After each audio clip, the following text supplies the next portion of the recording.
Let's take a look at the forecast this morning. Looking at our outside picture. Oh, we get to make a wish.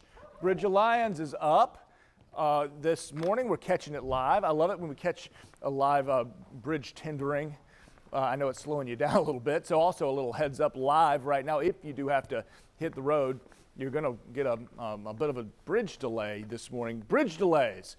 Part of the Florida culture, but make a wish. We're wishing maybe for some warmer temperatures, wishing for this rain to go away. Beneficial rain certainly could help out some of our lawns and flower gardens, certainly. 56 right now in the ancient city as we wait for our boat to pass through. Weather impact alert for our commutes. Really want to focus on our commute. So the morning commute, that lunch hour commute if you got to run a couple of errands out and about around town, and then the evening commute is when the widespread rain, that's the big impact, will be tapering off. So rain gear today, slow and steady driving and giving yourself a little extra time as you begin your day or finish off your work day, school day, and head back to the house. Because here's what we're talking about. And as you look around the first coast in southeast Georgia, nothing with the big bright oranges and yellows like you see in South Florida, right? So that's where you get the blinding rain and the issues, the ponding and the full ditches. For us, though, that steady rainfall off and on throughout our day, and that'll be enough to put a nice little slick sheen on the roads that could perhaps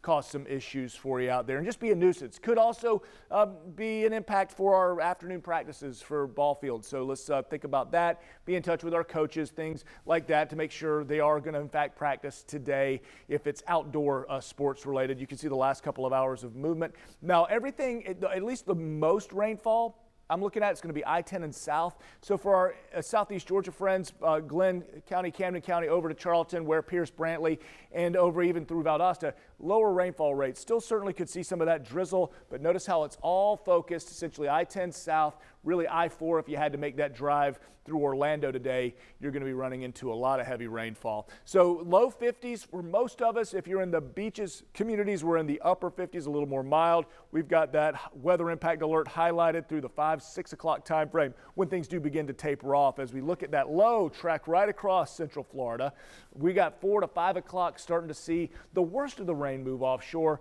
but still have it in the forecast until that low truly clears the peninsula of Florida. And actually by Tuesday, we warm up again. We'll get peaks of sunshine, maybe an early morning little round of drizzle, so we'll call it 20%. But for most of us, by the end of the day, we're at 72 degrees. Wednesday, Thursday, warming up nicely again to a little bit above average. And then Friday, we have a front move through. We'll track that. Let's take a look at the commute this morning with Katie Jeffries.